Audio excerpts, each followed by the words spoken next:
启禀皇上，奴才见到殿内没了灯光，又有打斗之声，还以为来了刺客，所以赶紧进来护驾。刺客？什么刺客？哪有什么刺客？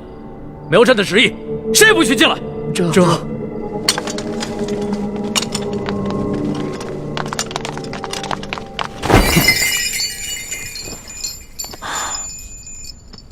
好了，别再动手了。再动手的话，真把你当刺客，你这颗脑袋就真的搬家了。你哭什么呀？皇上欺负人！朕怎么就欺负你了？是你先对朕出的手啊！这还是第一次有人敢在朕的龙床上对朕大打出手，只怕也是古往今来第一个敢在龙床上对皇帝大打出手的女人吧？皇上强词夺理，明明就说好了还强迫人家不想反抗还不让，反抗打不过人家就吓唬人家，哪有这样的？朕有你说的那么不堪吗？好了，别哭了。要是被外边的太监给听见了，不知道的还以为朕欺负你一个弱女子呢。那皇上你离我远点，我就不哭了。你让朕远点，朕就远点，那朕岂不是很没面子？龙小弟，你在哪儿啊？你还说皇上是个正人君子，结果皇上就欺负一个弱女子。来，好了，别哭了。哎，朕不跟你这个小女子一般见识。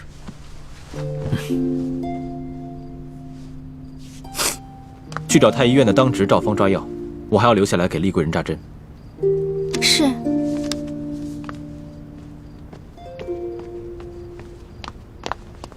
你去烧壶热水，一会儿我要替厉贵人更衣。是。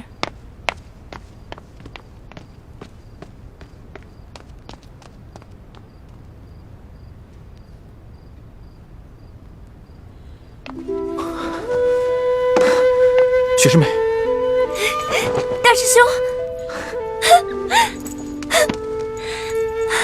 太好了，我还以为我再也见不到你了呢。怎么会呢？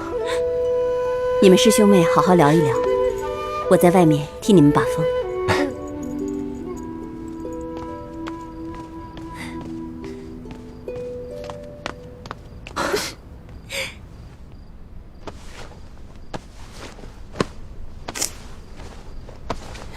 你找什么呢？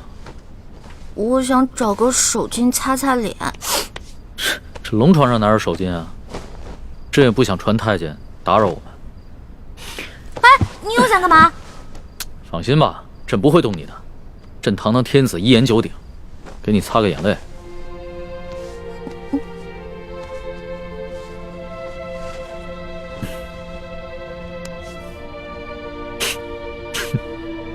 看看你现在这副样子，奎龙三还说你是他的老大，哎，他是现在看到你哭得跟鼻涕虫似的，还不笑话死你？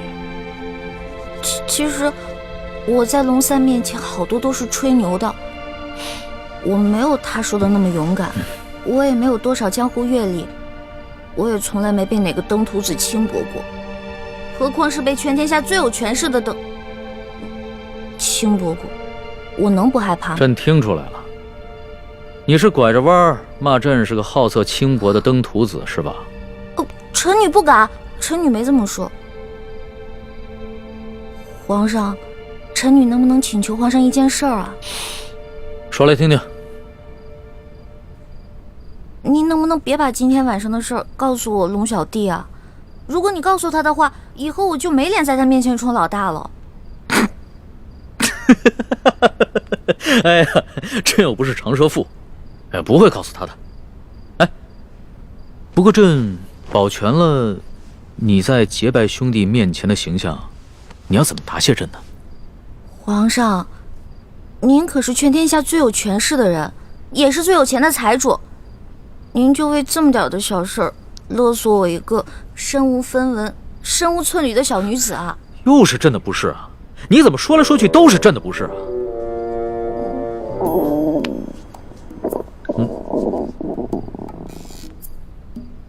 什么声音？是我肚子叫。我今天晚上实在太紧张了，所以没有吃晚饭，现在特别饿。朕想起来了，你最大的爱好就是吃。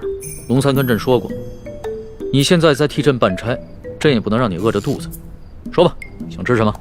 谢皇上，我想吃烤鸭、炸虾丸子、蒸乳酪，还有黄焖小羊排，还有素八碟、珍珠翡翠羹、水晶包子、豌豆黄，再加一壶桂花酿。哎，皇上，你怎么知道我喜欢吃什么呀？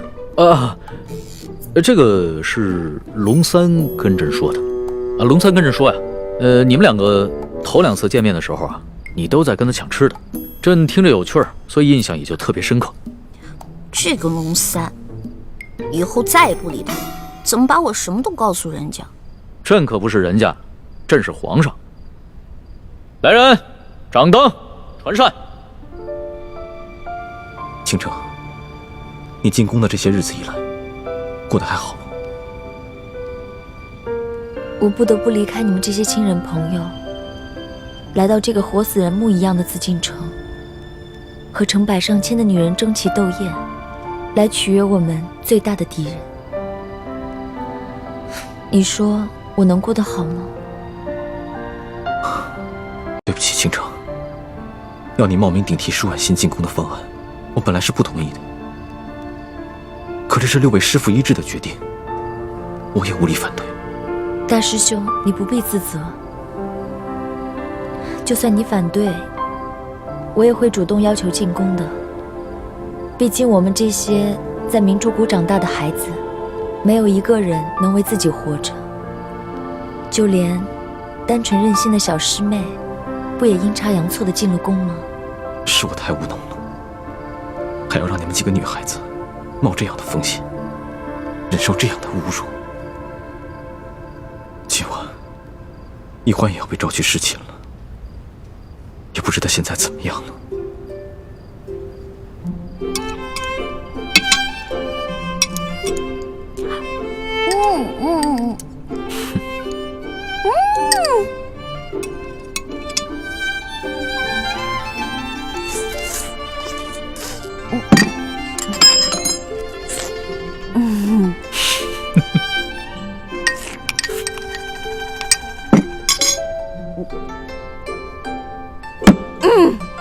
饱啦。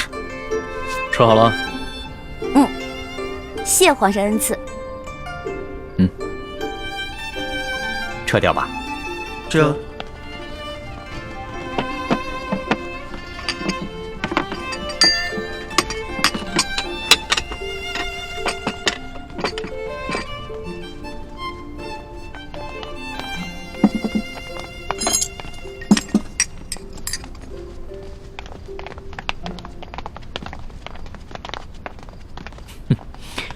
看你吃东西啊，还真是有趣儿。你一个女孩居然能吃得这么香，你这小小的肚子里，到底是怎么装得下这么多东西的呀？要论得上吃啊，这朕的整个后宫，无人及得上你。哎呀，那是他们装的。因为您是皇上嘛，他们在军前得注意自己的礼仪，所以要压制自己的食欲嘛。孔圣人也说过呀，人生3大乐趣，食、色、性也。所以呢，这个美食是人生最大的乐趣之一。说得对。食色是人之本性，现在食之乐趣你已经享受过了，要不要再享受一下色之乐趣啊？看来这个色狼皇帝还真是狼心不死啊！哎呀，要是猪哥哥给我的丝巾在就好了，让我骗他闻一闻，就能让他乖乖睡着。哎呀，这一夜良宵还剩一半啊！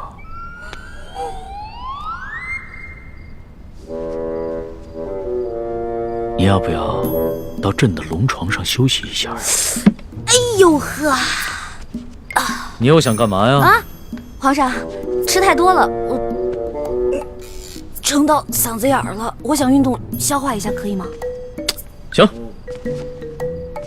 要是连这个朕都不准，那朕岂不是很不懂得怜香惜玉啊？你既然想消食，那就请便吧。谢皇上恩典。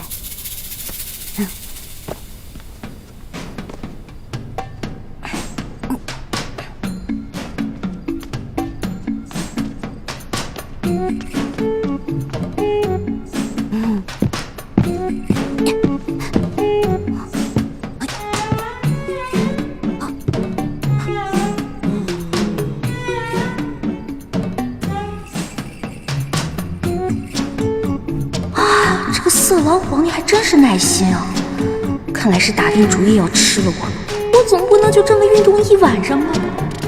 这可怎么办？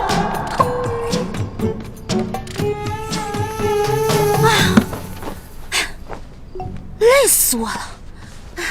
你累了啊？那要不要到朕的龙床上休息一下？哎呦，皇上，我可能吃坏肚子了，我肚子特别疼，刚才吃了好多杂七杂八的，特别疼。现在你肚子疼啊？啊，那要不要朕传个太医给你瞧瞧？哎，那不必了，我只要回自己的房间睡一会儿就行了。既然你都要躺在床上休息，那为什么要回到自己的房间休息呢？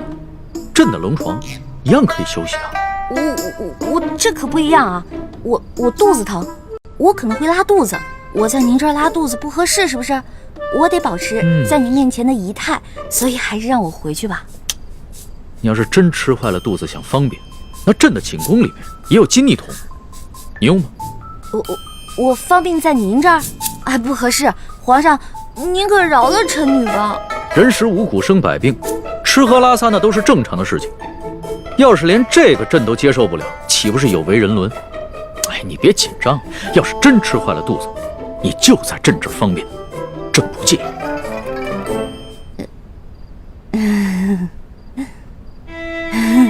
你看着我干嘛呀？黔驴技穷了，是吗？这个色狼皇帝想吃了我，门儿都没有。哎，有了，我可以骗他行酒令，我灌醉他。为什么又不说话了？是不是又在想什么花招啊？哎，皇上，咱们玩耍骰子赌酒吧。这样，咱们赌，如果你赢了，我就听您的上龙床；但如果你输了，您就让李公公送我回去。怎么样，敢不敢赌啊？这倒是挺有趣的，还从来没有人敢跟朕耍骰子赌酒的。好，朕就依你。来人，上一壶酒，再加2副骰盅。哎，等一下，上一坛酒。皇上要喝酒，咱们就喝大的，杯算什么呀？咱们用碗喝怎么样？好，那朕就看一看你的酒量到底有多好。什么？对啊，我以前被召去侍寝，都是这样的程序。这是清宫特有的规矩，任何侍寝的女人都不能幸免。那易欢，现在岂不是很危险？大师兄，你先别担心，小师妹机智聪明，她自有办法应对。易欢虽然有些小聪明，可她毕竟年少单纯，又毫无应付男女之事的经验，而且这是在宫里，她要面对的不是普通的男人，而是掌握天下生杀大权的皇帝。大师兄，你身份特殊，千万别冲动啊！不行，不能在这里坐以待毙，我要想办法去离乾清宫最近的地方，万一出什么意外的话，我好及时出手相救。如果事情真的到了那一步，那我和师父只好放弃潜伏的任务，大家一起杀出紫禁城。不行，不到万不得已，你们千万不能暴露身份，否则我们就前功尽弃了。你跟六师傅最重要的任务，就是潜伏在紫禁城里，找到关系到大业成败的铜匣，还有金钥匙。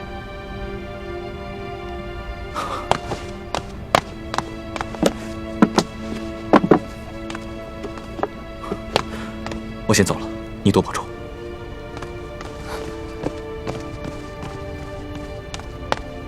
大师兄，为了易欢的清白，你可以不顾生死，而我呢？我在这里以身试敌，你对我就只有歉疚吗？皇上不好意思啊，您输了，喝酒，喝。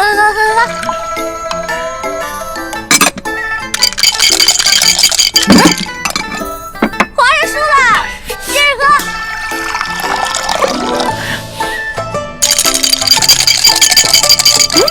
又输了，来，我给您满上。又输了，输了。又输了，输了，接着喝。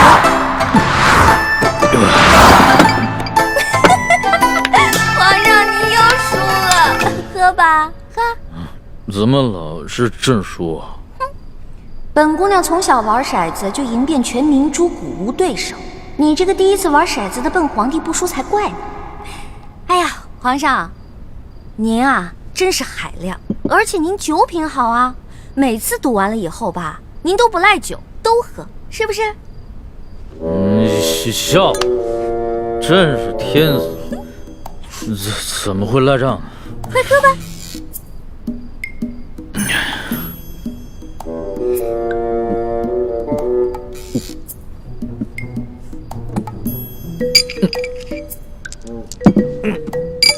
皇上，咱们再来一局呗。不行，皇上，不行，真不行。哎，去哪儿啊？这酒还没喝呢，皇上。哎，皇上，皇上。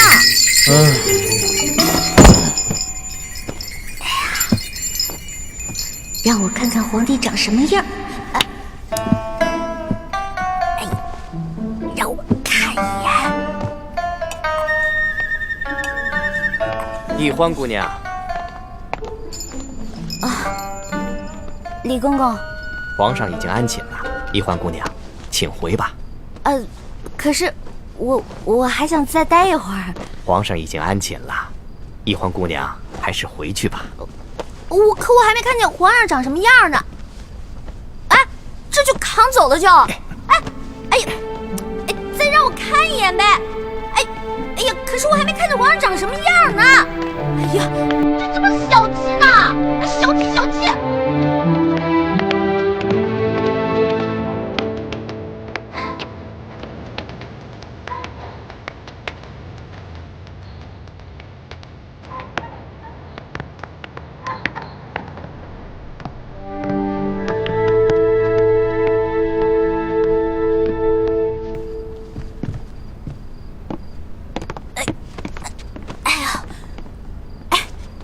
李公公，今天多亏了您了，拿着吧，拿着吧。易欢姑娘，你可真是大方啊！哎，今天我看皇上对待易欢姑娘，比封了正位的娘娘还要特殊。易欢姑娘日后一定能够飞黄腾达。哎，多谢李公公了。这假如以后皇上再传我侍寝的话，还得有劳李公公多多照顾。小小诚意，小小诚意啊！等我以后飞黄腾达了，少不了你的好处。好说，好说。易欢姑娘，这时候也不早了，快歇着吧。好嘞，好嘞，我走了。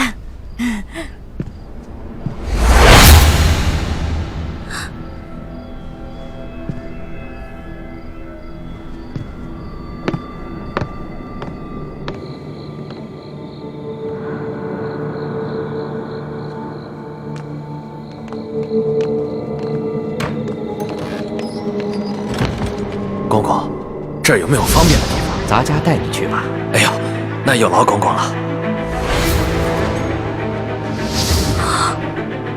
原来这个李公公就是鳌拜埋伏在皇上身边的内线，那他肯定早就得到了鳌拜的指示，所以才会不动声色的关照。别怕，是。你怎么穿成这样？朱哥哥，你怎么来了？那康熙有没有碰你？我刚才去见了倾城才知道，原来这宫中给皇帝侍寝，居然要脱光，再由太监用红绸裹着送到龙床上。你没事吧？哎呀，我没，哎呦，我当然没事了。真的没事？听倾城说，侍寝的时候连一根丝线都带不进去，我给你的蒙汗巾肯定也带不进去吧？那你怎么应付的？我就不信，那康熙看到你这个样子，他会不动心吗？他刚开始是有点动心，对我有点动手动脚的。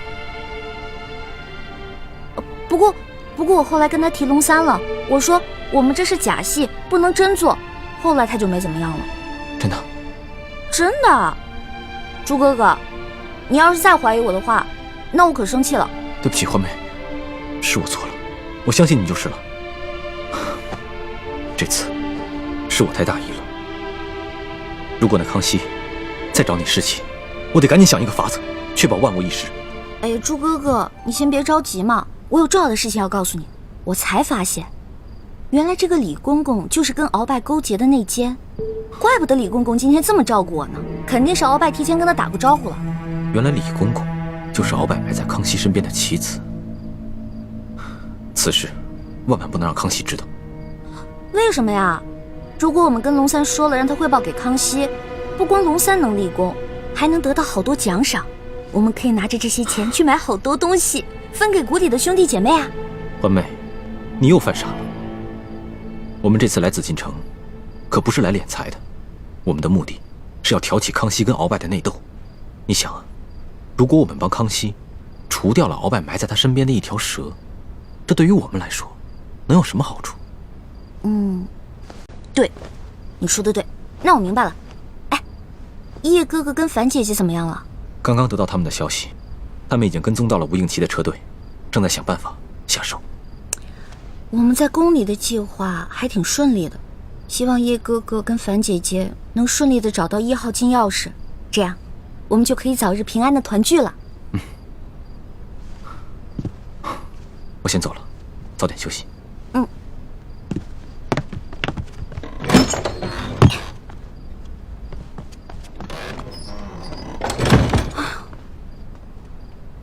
折腾了一晚上，也没看到那个小皇帝长什么样。他长什么样呢？你觉得如何？皇上啊！嗨，我管他长什么样呢，反正不过就是一个风流流氓鬼。呸！不管了，睡觉去了。这个龙小弟怎么回事？还不来？气死我了！老大，哎，放手，待会儿被人看见了，咱俩都有麻烦。我问你，为什么让我等那么久啊？哎呀，你还说呢？要不是昨天晚上你把皇上灌多了，啊，今天我值班，他没醒的话，我能擅离职守吗？哎呀，那个小皇帝啊，真不行，非要跟我喝酒玩骰子，我几下直接倒了。知道我是谁吗？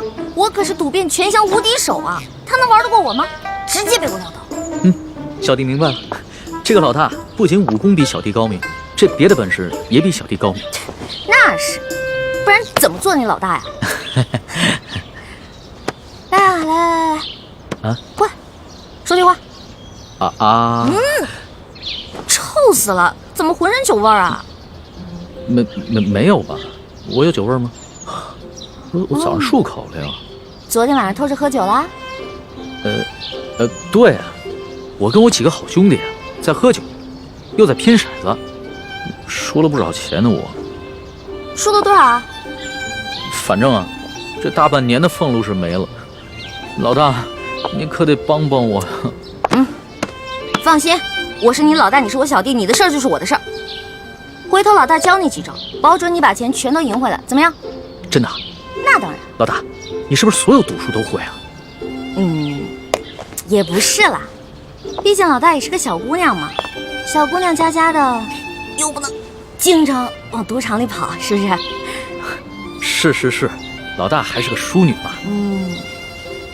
差不多吧。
这下万无一失了。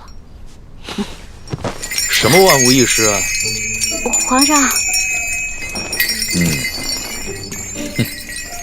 没什么。皇上，您要是想安寝的话，我就下去，您躺在这龙床上，然后1个时辰以后，让李公公把我抬回储秀宫就行了。朕还不到2更天呢，朕还不想睡觉。说吧，今晚想吃一些什么？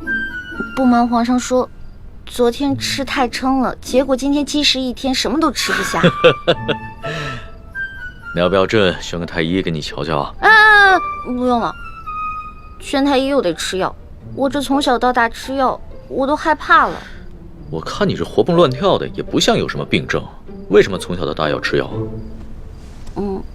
我不有一个头疼的隐疾啊，这病起来吧，简直要人命。我爹呢，从小给我找了好多郎中，所有郎中都说无药可治，只有一个郎中说可以治，但是他说的是个偏方，而且这个药引实在太难弄了。什么药引这么难找？你告诉朕，朕给你找。谢谢皇上，还是算了吧。算什么算？快说。这个药引就是龙珠。龙珠？什么是龙珠啊？就是皇上的眼泪啊，是您的眼泪啊。不过您是皇上，您是天子，您怎么可能为我流泪呢？那这就有点难办了。说实话，朕从小长大，除了8岁的时候，父母双亲轰逝以外，还从来没有掉过眼泪呢。没事儿，这只是个传说，奴婢都不放在心上，皇上就更不用当真了。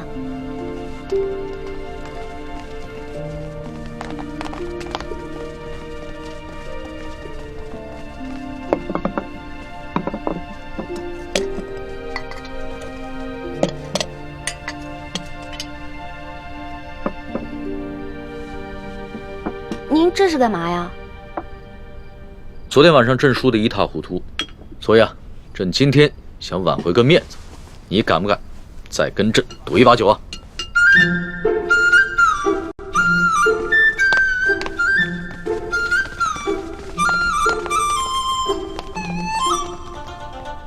可以啊，不过到时候皇上输了可别赖账啊。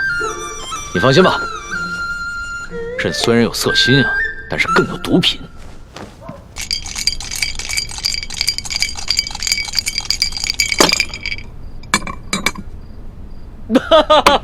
你又说了，来，喝。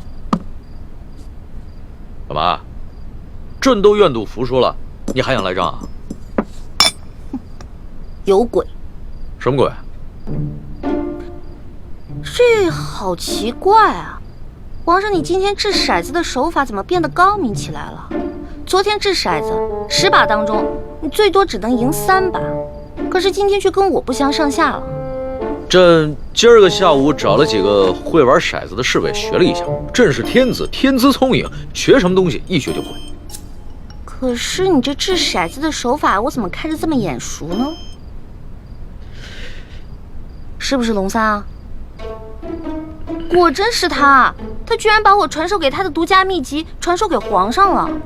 哎，你不要管龙三了，你虽然是龙三的老大，但朕可是龙三的主子。朕要是问他什么，他就必须得据实回答，这让他做什么，他也得如实做。皇上，龙三可是个老实人，您可千万别欺负他。你这么关心他？我在我们这一辈当中是年龄最小的，所以呢，好不容易当个老大，而且他这个小弟还特别的崇拜我，我当然得维护他、保护他了。行，朕知道了，看在你的面子上，朕就不欺负他了。不过，你拿什么来感谢朕呢？皇上，您现在特别像我认识的一个姓周的乡绅老头。这姓周的乡绅老头长得跟朕很像吗？长得不像，做事风格像啊。这个乡绅老头之所以能发家呀，就是因为算盘打得精明，瞅准时机吃拿卡要。李欢呐，李欢，你又拐着弯的骂朕。臣女不敢，是皇上昨天说的呀，不会因为一句话就变成砍人头的狂魔，所以臣女才开了个玩笑嘛。哎呦，皇上，臣女出身卑微，是一个野丫头，又缺乏父母的管教，所以什么事儿都不懂，没法伺候您。要不然您现在让李公公来接我，让我回储秀宫吧。哼，朕明白了，你想激怒朕，然后让朕把你送走是吧？朕不上你的当，快点来接着赌。咱们说好了，你要是输了，可就得上朕的龙床。现在不输不赢，来！天哪，再这么赌下去，他的技术越来越娴熟，我的输面就会越来越大，这可是大大的不妙啊！皇上，您想让我赌也可以，不过得答应我一件事儿。你说说看。我一直都不知道天子长什么样，能不能把您的面具给摘下来啊？朕这几天上火长了几个火疖子，不便见人。难道他真的长得很丑，不好意思让我看？皇上，您看咱们也喝了好多酒了，要不然咱们先去您那龙床上躺会儿呗？上朕的龙床？嗯，你就不怕朕占你便宜啊？不怕呀，皇上一言九鼎，肯定说话算数嘛。那可不一定啊。朕虽然是天子，但是朕也是个男人。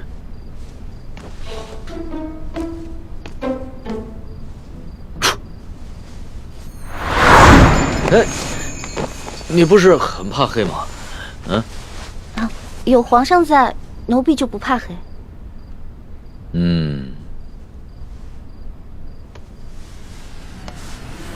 不对，有鬼。哪儿来的鬼啊？你不是一向很害怕朕的亲近吗？啊，朕知道了，你一定是想出了什么新招来对付朕，对吧？哪儿有啊，皇上，我怎么闻到这屋里有一股香味儿啊？香味儿？嗯，朕的龙床上哪有什么香味儿啊？倒是你身上有一股淡淡的清香。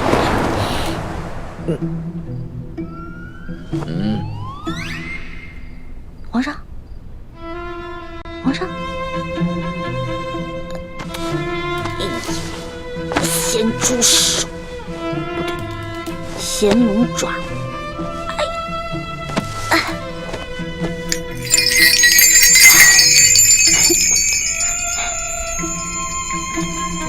不对啊，我这么着急拉铃干嘛？先看一看这小皇帝长什么样，一直戴着面具，得多丑啊！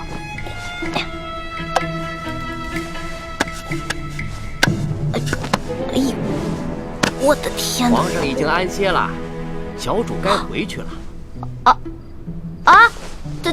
等一下，哦，这个龙小弟又迟到，看我一会儿怎么教训你！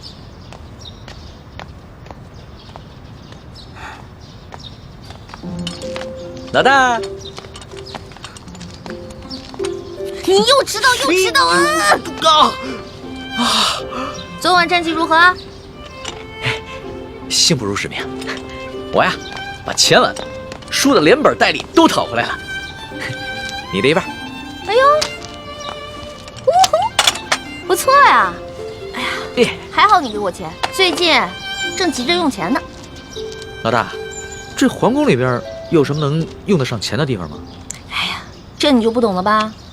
我告诉你啊，这皇宫里啊，处处得用得上钱。昨天我要不是用钱收买了李公公，那老大我就惨了。昨天怎么了？皇上不是早早的就睡了吗？哼，那个小皇帝啊，色狼得很，怎么可能啊？得亏啊，我哥哥给了我一条进过蒙汗药的丝巾，我偷偷带在身上，进入了寝殿，把那个小皇帝给迷晕了。要不然，哪有那么容易啊？你居然把皇上给迷晕了！这件事情要是让皇上知道了，你哥哥还有李公公那两个净室房的太监都是死罪。嘘，这件事除了我还有我哥哥就你知道，别人都不知道，不许跟别人说。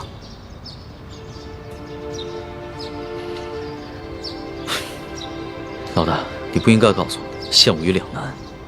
如果我跟皇上说了，那就是对你不义；如果不说，那就是对皇上不忠。我又不是去害皇上，我是为了自保。哎，你可别为了你的主子皇帝出卖我啊！如果真是那样的话，那我可就跟你割袍断义了啊！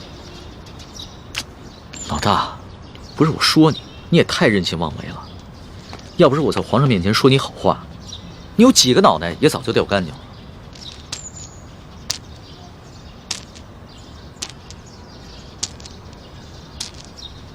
好了好了好了，那我不也是一样吗？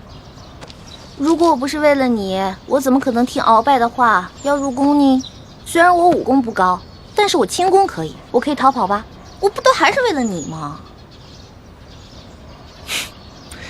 行，就冲着老大对我这份情谊啊，我说什么也要在紫禁城里面保护你的安全。但是咱俩可说好了，你可不能做什么太过分的事情，尤其是不能伤害皇上，要不然的话，连我都保不住你，明白吗？放心吧，其实我这个人吧，挺怕死的。再说了，我怎么可能连累我的龙小弟呢？还是老大够意思。这脑袋长得真像鸡蛋。嘿嘿。老大，这2个晚上和皇上相处下来，你觉得他怎么样？这小皇帝嘛，有点风流，有点色，但人还是不错的。对我吧，也挺宽容的。最主要的是，他酒品跟毒品不错。我跟你说啊，看一个人，如果他的酒品跟毒品都好的话，基本上这个人也不会差到哪儿去。还从来没有人这么评价过皇上。要是皇上听到了，肯定会觉得很有趣儿。哎，我跟你说的可都是私房话，你可千万不能告诉别人。我知道，我们俩之间的小秘密。耶！嘿。哎，我的衣服和丝巾呢？宜欢姑娘，时候不早了，该去皇上的寝宫了。哎，等一下，李公公，我放在这儿的衣服跟丝巾呢？宜欢姑娘，反正也用不着了，我就让宫女们都拿去清洗了。别呀，我还得用那条丝巾呢。李公公，你懂的。宜欢姑娘，你在说什么？咱家听不懂啊。不过你在进宫之前，你爹爹应该教导过你啊。进到宫之后呢，要少说话，守规矩，你应该明白。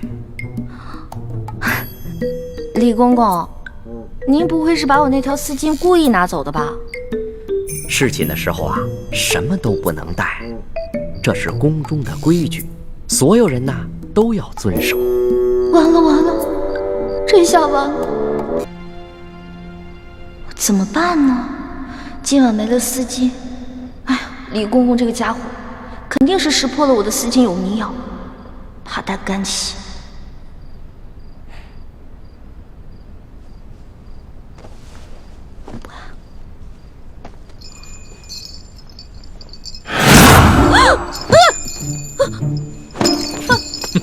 皇上，你别过来！丫头，要是没前2个晚上你对朕的算计，那朕也就饶了你。可是你背信弃义在先，你可别怪朕对你不客气了。等一下，你怎么知道我昨天晚上算计你了？是不是龙三跟你说的？这个死龙三什么都跟你说了，我再也不理他了。你就别埋怨龙三了，要不是他的话，朕岂能容你这么胡闹？哎，停！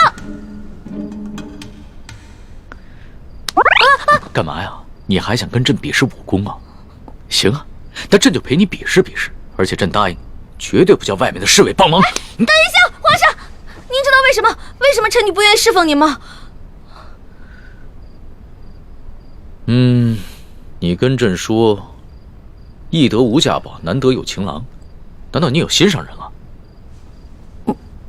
没错，我已经有心上人了，而且这个人皇上也认识，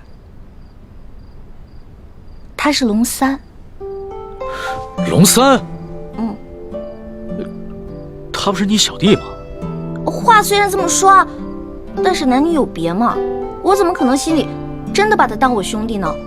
而且我从一开始就喜欢上他了。皇上，如果您要硬抢的话，那我只好为了龙三守节一死了。你肯为他去死啊？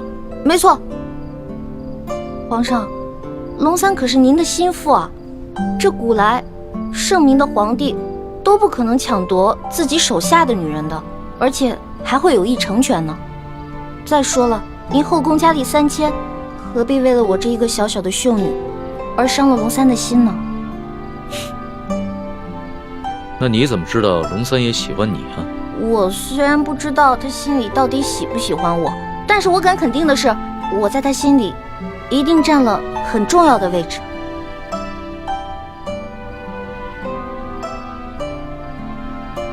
老大，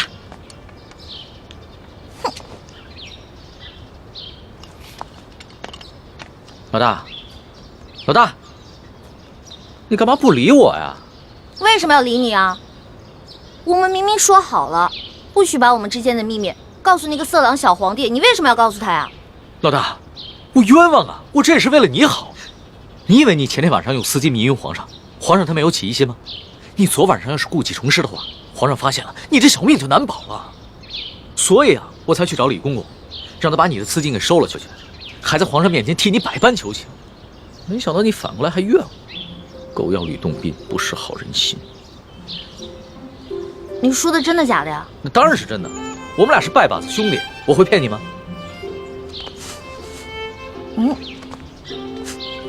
昨晚又喝酒了？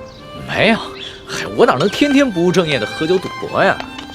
我是啊，昨天晚上一个人在房里边高兴，自己喝酒呢。呀，发生什么喜事了？说来听听。昨晚你回了储秀宫以后，皇上把我给召了过去，把你跟他说的话都跟我说了。我从一开始就喜欢上他了。皇上，如果您要硬抢的话，那我只好为了龙三守节一死了。所以，老大，你跟皇上说的都是真的，对吧？我是怕皇上假戏真做，所以我才骗了他。龙小弟，你千万别误会啊！你只是骗皇上。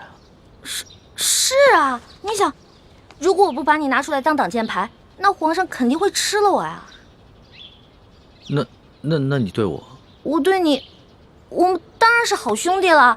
你是我小弟，我是你老大嘛。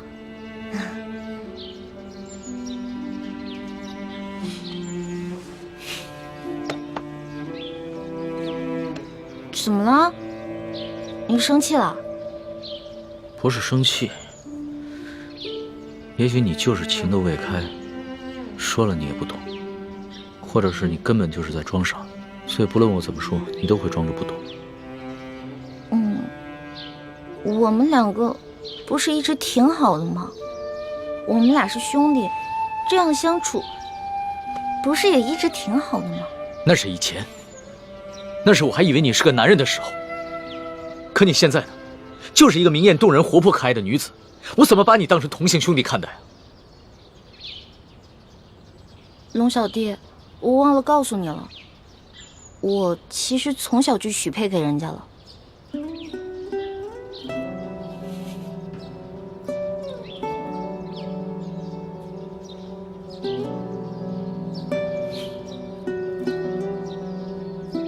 所以你很爱那个人是吗？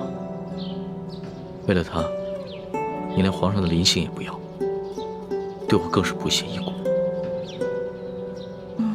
也不是啦，我们两个从小就定下来的亲事，我跟他从小青梅竹马，他呢对我特别好，我也挺喜欢他的，但是我不知道我对他的喜欢是不是你们说的那种男女之情。我看得出来，你现在说的是真的。那是不是不论如何，不管你待他的情感怎么样，你最终都会嫁给他？我的未婚夫曾经很富有，很有权势，但是后来他们家衰落了，他一心想着要成家立业，先成家再成亲，所以我得一直等着他，我不能嫁给别人。好吧，我明白了。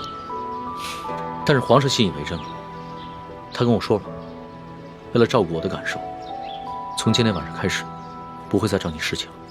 真的？哎呦，龙小弟太好了，多亏了有龙小弟，要不然都没有人在这宫里罩着我了。所以在你心里，对我这个龙小弟的印象，至少比皇上好了很多，是吗？那当然了，咱们两个属于一见如故。这要是皇上跟我拜把子呀，我才不跟他拜呢。皇上怎么可能跟你拜把子呢？皇上他是一国之君，不可能跟你拜把子的，更不会有福同享，有难同当。也是，其实皇上挺可怜的。你说皇上可怜？对啊，我还是第一次听见有人这么说。他是皇上，一国之君，可是呢，没有人会把他当成真心的朋友的，也没有一个女孩会真心的喜欢他。但是你不一样啊，你虽然不是皇上，可是你身边一定会有很多真心的朋友，也会有很多女孩真心喜欢你的。也许是吧。封秀女易欢姑娘为答应入住永和宫。谢皇上恩典。都起来吧。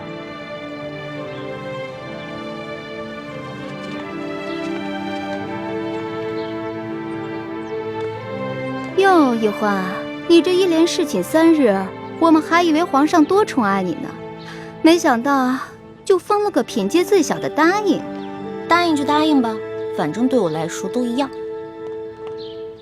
哼，易欢姑娘，您也不必失意。皇上自亲政以来，还从未一连3日召同一人侍寝，这足见皇上对易欢姑娘还是与众不同。虽然只是暂时封了个答应，想必是易欢姑娘有什么地方惹皇上不高兴了。皇上只是稍稍惩戒一下，只要易欢姑娘能够吸取教训，想必皇上还会有恩旨的。谁要讨好那个色狼皇帝了？我才不在乎什么品阶呢。永和宫是雪姐姐的住处，小皇帝阴差阳错的把我安排在了永和宫，比让我当皇后独居中宫都好。易欢姑娘，永和宫的住处已经收拾妥当了，随奴才前去吧。有劳李公公。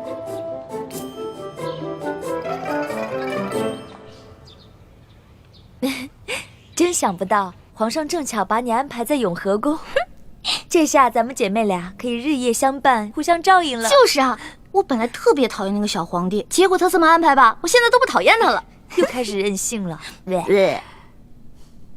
六师傅，反正现在人都出去了，你赶紧做吧，哪有徒弟坐着，师傅站着的道理啊？欢儿，这是在紫禁城里，不是在咱们明珠谷，这里可没有什么师傅徒儿，这里啊，只有这厉贵人、欢答应和雪嬷嬷。只要记着这一点，你的言行才不会露出破绽。记住，要尽快适应这宫中的生活，谨言慎行，一切以完成任务为重。徒儿记住了。看你还在自称是徒儿，这要是被宫外人看见，宫里人知道了，你会惹出大麻烦的。哎呀，嬷嬷放心，欢答应啊，只是还没有适应她的新身份，我会慢慢教导她的。谢谢厉贵人啦。哎，说真格的，这清宫规矩要正3品以上才有资格做一宫之主，入住正殿。眼下我还只是个正7品的贵人，所以只能住偏殿。不过啊，好在这个永和宫就只有我一个小主，省去了和其他嫔妃混住的许多麻烦，这也算是皇上对你我的优待了。不过徐姐姐，都说伴君如伴虎，你在宫里陪着皇上，是不是特别辛苦啊？为了光复大明的大业，再辛苦也不值一提。哎，站住！看你这身打扮，你应该是个答应啊，怎么这么不懂规矩，跑到这御书房来了？哎，你怎么这么眼熟啊？啊，我想想起你来了，原来你也是侍卫，在御书房当差啊。龙三呢？我要见龙三。你是？你忘了我了？大概3个月前吧，当时刑部正押着一群要犯，去菜市口斩首，咱们碰到了。当时你跟龙三在一起，想起来了吗？哎，小孩儿，哎，干嘛呢你啊？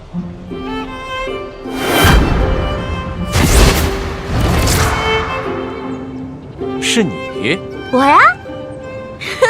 哎，你是个女的，还进宫当了个答应。哎，龙三呢？龙三？难道你不知道龙三他是？我知道啊，龙三他不是御前侍卫吗？在御书房当差。哦，他是这么跟你说的。我明白了。龙三他今天不在，你身为答应，也是后宫中的人，没有宣诏呢，不得随便来到御书房，以免惊了圣驾。现在皇上啊，马上就要退朝来御书房了，啊，你赶快回去吧。哦，龙三也不在，走就走嘛，皇上哪那么容易就惊了圣驾呀？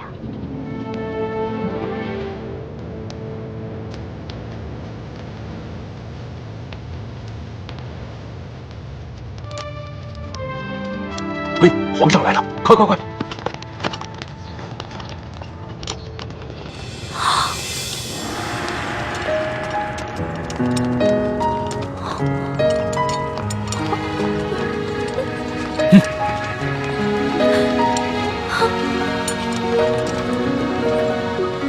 你见了皇上，为什么不跪呀？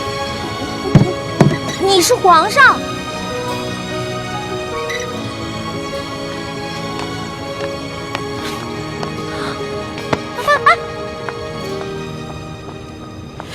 哎，李公公，这个小答应他可是……嘘，这皇家的事啊，别问，也别管。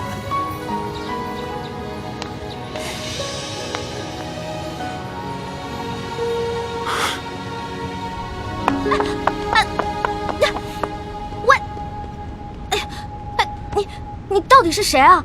你是皇上还是龙三啊？嘘，我不是皇上，我是龙三。那外面的人为什么称呼你为皇上，还给你跪下了？我真的不是皇上，我只是长相和声音都酷似皇上，所以啊，被皇上选做替身了。你是皇上的替身？对呀，我只是皇上的替身。我们这大清啊，虽说入关数十余年，可是根基还未稳，这皇上又还年少，刚刚亲政不久。不管是那些签名余孽，还是那些妄想谋朝篡位的权臣，都有暗杀皇上的企图。就拿这个鳌拜来说，连顾命大臣苏克萨哈都敢杀，还勾结内侍给皇上下毒。所以啊，皇上时常让我扮成他的样子。我就说嘛，你吓死我了！你怎么可能是皇上呢？你要是皇上的话，怎么可能半夜3更的去御膳房偷东西呢？还跟我结拜兄弟了，是不是？对对对。所以皇上3日侍寝，不肯让我看他的样子，一直戴着面具，就是怕我发现，是不是？对呀。所以你现在知道了，为什么你在宫里面打听不到侍卫龙三这个人？因为我不是普通的侍卫，我不站班儿，我只是在必要的时候出来替皇上一下。那也就是说，你是皇上的替身，那也就得替皇上挨刀子了。我身为臣子，当然要效命于皇上了。再说，皇上待我不薄，我也是心甘情愿替他卖命。龙小弟，你太可怜了。你说你当皇上的替身，皇上对你好，说白了就是让你去给他卖命。哼，从古至今，所有的皇帝都一个样，自私自利，全都是冷血无耻之徒。老大，你就别当我的面说皇上的不好了，你这不是为难小弟吗？哎，你今儿怎么想起跑这御书房来找我了？还说呢，几天都不理我。我有重要的事情要告诉你。重要的事情？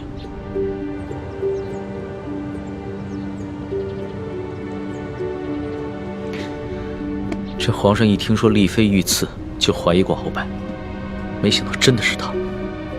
可不是嘛，这个鳌拜勾结内侍，行刺嫔妃，简直是胆大包天，把皇上都不放在眼里。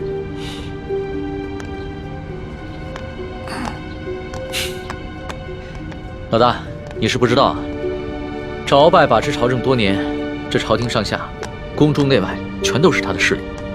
皇上暗中派人查探了几天，也没有抓住他半点把柄。那难道就这么算了？小不忍则乱大谋，眼下还不是跟鳌拜翻脸的时候，所以只能当作暂不知情了。这个鳌拜贼心不死，还逼着我哥哥要去刺杀厉贵人。你务必跟你哥哥说一下，千万不要听命于鳌拜。皇上已经在暗中想办法铲除鳌拜了，所以要拜托你哥哥多跟鳌拜周旋一段时间了。哎，放心吧，我哥哥啊肯定不会助纣为虐的。不过你说这个小皇帝他的计划可行吗？会不会很危险啊？老大，这皇上呀，可不是你想象当中的那个风流好色之徒。他呀，虽然年少，但是有勇有谋，也算是一代明君吧。龙小弟啊，你就是天生当奴才的命啊！我说，都这个时候了，还替你那个皇上主子说话呢，他能有什么很高明的策划呀？按照我的想法，他呀就是不把你的命当命，关键时刻让你去给他当替死鬼，知道吗？老大，你就别当着我的面说皇上的不好了，你这不是为难我了吗？行，我就是因为把你当兄弟，所以我跟你说话才不避讳。既然你不想让我这样说的话，那以后就捡好听的假的话跟你说呗。好了，我这气量没那么小，岂会连一个小姑娘的口无遮拦都容不下？我知道，你之所以骂皇上，是因为担心我的安危，对吧？当然了，龙小弟，在这个世界上，除了我的亲人，你就是我最亲的人了。你听我的啊，你可千万别因为什么你的皇上、你的主子去卖命，关键时刻你得记得保护好你自己，千万别于衷，知道吗？好，你就放心吧，我可以悄悄地把皇上的计划告诉你。你把皇上的计划告诉我，这么重要的事儿，你不怕我卖了你啊？在这皇宫里边，除了皇上和太皇太后，你就是我最相信的人了。谁让你的心思最为单纯的？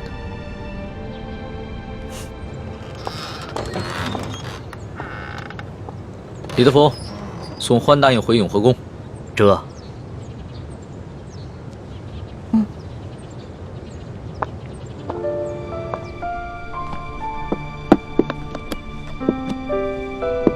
没想到，康熙如此谨慎，在宫里竟然备下了自己的替身。在我们入宫计划方案中，第一步是拿到铜匣，第二步就是刺杀康熙。我们一定要周密计划，务必要分清楚谁是替身，谁是真正的康熙，确保一击成功。这就需要小师妹多想想办法了，查清楚龙三的行踪，什么时候会去假扮康熙，又如何区分二人的差别？其实也没什么可难的，至少在临幸后宫嫔妃的康熙，不可能是替身。到时候拿到了铜匣，他再召你侍寝，我们就有机会了。六师傅，此计虽然可以暗杀成功，但忽略了倾城师妹的安危，恐非上策。有大师兄的担心，再危险也值得了。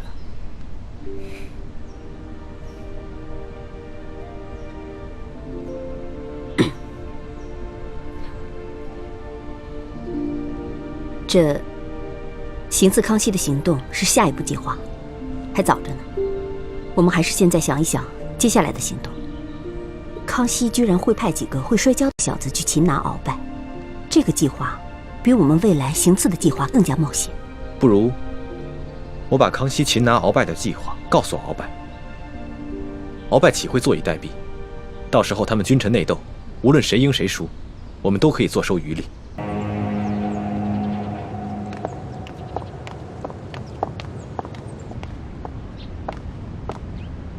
皇上，欢答应到了。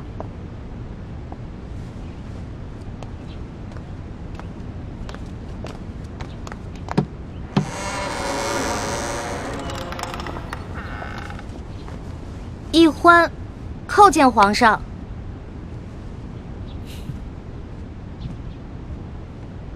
平身吧。谢皇上。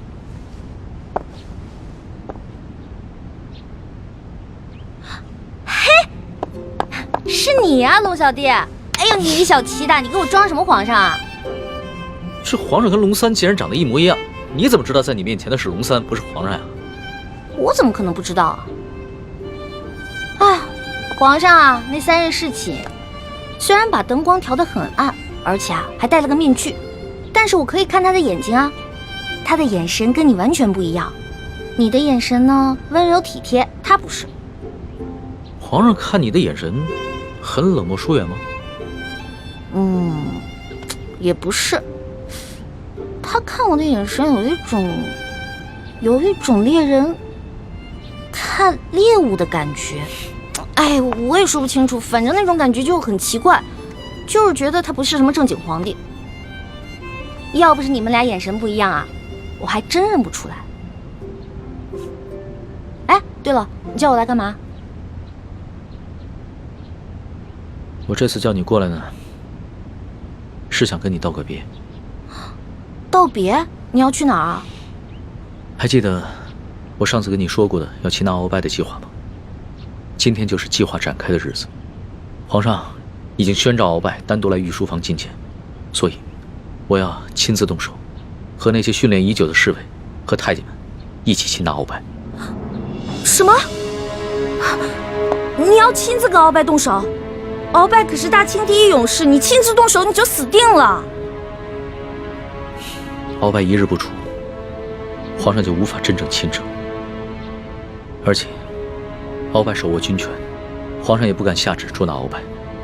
但是鳌拜此人呢，自恃武功甚高，性格极为孤傲，他绝对想不到皇上会找几个摔跤手在宫里边要擒拿他，这样出其不意，反倒有可能成功。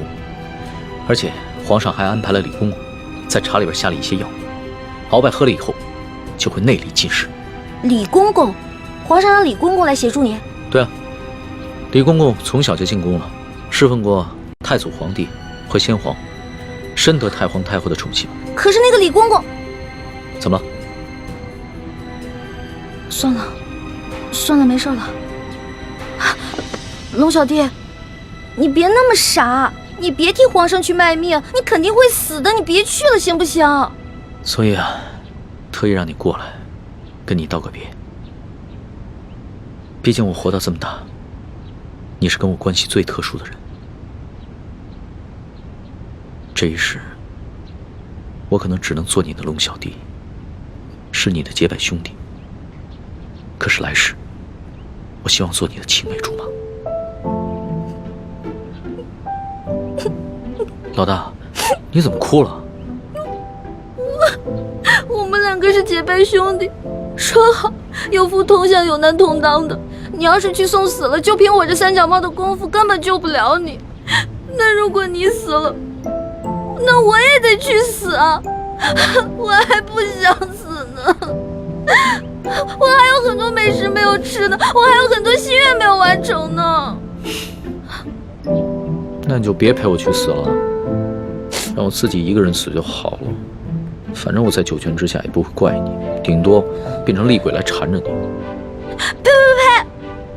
你明知道人家心里特别着急，你还说这样的话。老大，好了，别哭了，啊！这个计划，它又不一定会失败，也许就成功了呢。道完别了，你先回永和宫等消息吧。龙小弟，只能这样了吗？没有什么更改的可能吗？只有过了这一关，皇上才是一条龙，要不然的话，他只是一条虫。那你等我一下。你要干嘛？哎，不许进来啊！我没让你进来，你不许进来。哎，不许进来。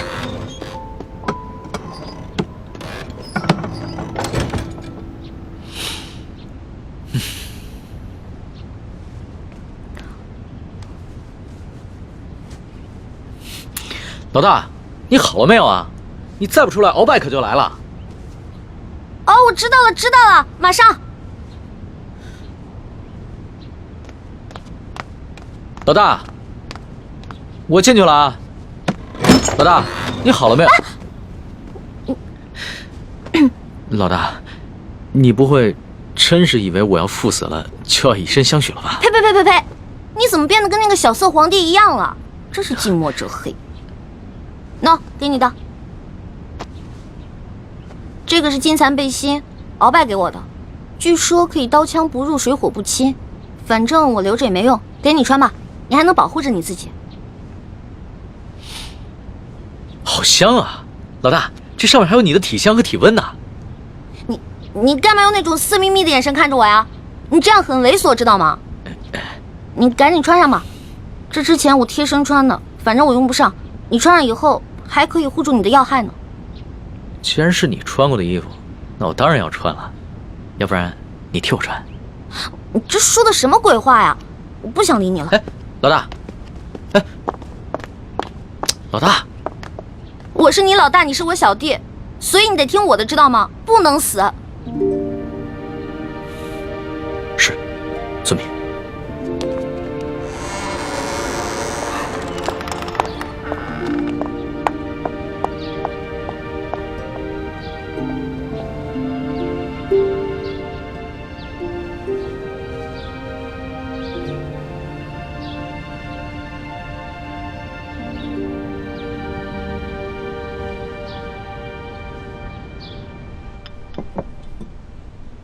六师傅，康熙擒拿鳌拜的计划如箭在弦，一触即发。依您看，结果会如何？这很难说呀。康熙少年老成，而且又有太皇太后和一帮效忠爱新觉罗的老臣撑腰，而鳌拜又老谋深算，在朝廷中也树大根深，这两虎相争，谁赢谁输，还真的挺难预料的。不管是谁赢谁输，对于咱们整个联盟来说，都是有利无弊。咱们不妨坐山观虎斗。薛姐姐，一欢，怎么了？薛姐姐，六师傅，快点去救人！出什么事了？你要救谁啊？救龙三。龙三怎么了？今天康熙要在御书房擒拿鳌拜，但他自己不敢去，却让龙三扮成他的样子，带那些小侍卫、小太监去抓鳌拜。而且他还让李公公在鳌拜喝茶的水里放药。可是李公公是鳌拜的人啊，他肯定把这些计划都告诉鳌拜了。环妹，你犯糊涂了吧？就让康熙跟鳌拜去内斗好了，你急什么？如果真的是康熙的话，我不可能着急。可是去的是我的兄弟龙三啊，我们是拜过把子的兄弟，如果他死了，我怎么办啊？我们有福同享，有难同当的。你和那龙三结拜，本来就是闹着玩的，你还当真了？朱哥哥，你说什么呢？我们是认认真真的结拜，怎么是闹着玩？这龙三平时对我这么好，如果我见死不救的话，那太不像话了。可如果为了救一个龙三，我们几个都出手的话，这样太危险了，我们很容易暴露自己。环妹，你对龙三真的只是结拜之情吗？朱哥哥，现在都什么时候了，你还在胡思乱想？大师兄，小师妹虽然任性顽皮，但是她还是很有是非原则的。她对那个龙三一定只是结拜之情。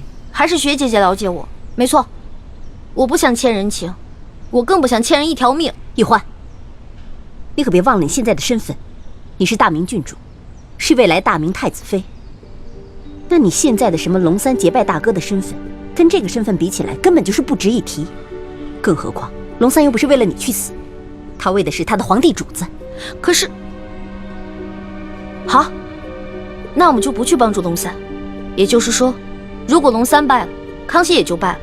康熙一旦败了，这个鳌拜就会发动政变，让他自己当皇上。鳌拜这个人生性残暴，如果他当了皇上了，比康熙更难对付。而且那个时候，薛姐姐你怎么办啊？可是我们换个法子，我们协助龙三，帮助了康熙，打败了鳌拜。到那个时候，我们就得到了康熙的绝对信任，到时候你们就有机会进宝库去找铜匣了。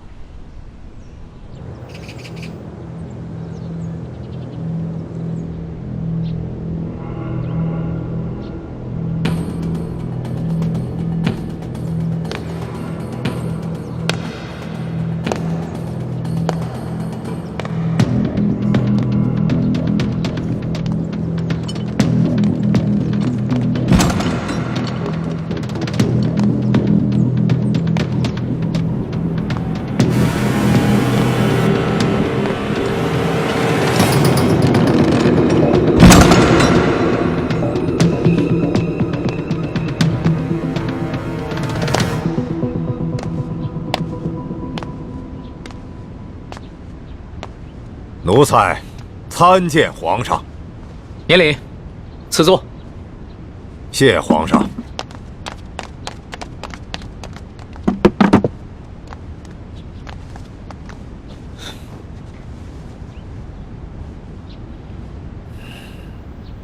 此茶。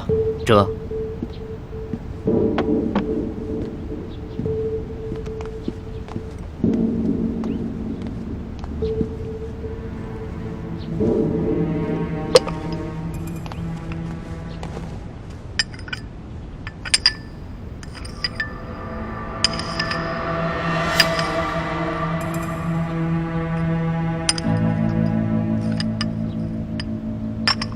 王少保，这些茶都是今年新摘的龙井，是昨个浙江巡抚刚刚送进宫的，你不妨多品一品，看看比之安徽的银毫如何？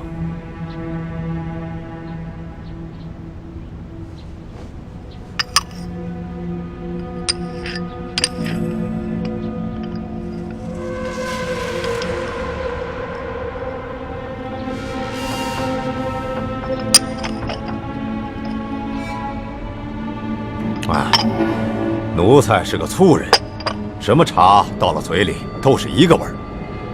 皇上宣召奴才，有何事垂询啊？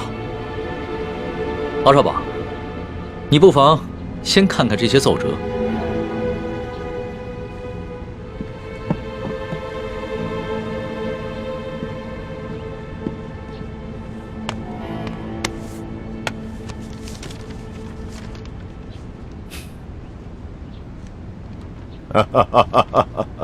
你笑什么？